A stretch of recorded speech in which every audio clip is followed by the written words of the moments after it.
বিয়েবাড়িতে তো যাওয়ার জন্য সুন্দর করে সেজে গুজে লেন্স পরে নিয়েছি।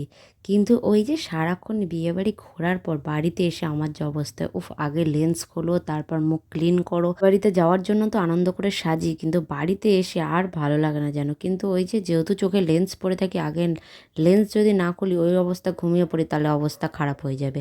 বাড়ি এসে আগে লেন্স খুলে নিয়েছি, তারপর মুখটা ভালো করে ক্লিন করে নিই।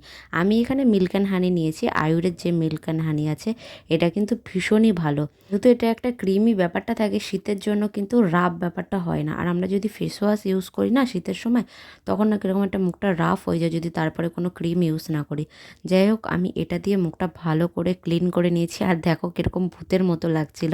যাই হোক, একটা টিস্যু দিয়ে তারপর মুখটা ভালো করে মুছে নিয়েছি আর একদম ফ্রেশ হয়ে তোমাদের সামনে চলে এলাম। আমার তো এইসব ঝামেলা এবার মিটেই গেল। এবার মুখটা ধোয়ার পর যেন শান্তি লাগছে। আমি এবার ঘুমাই, আর তোমরা আমার চ্যানেল সাবস্ক্রাইব করো।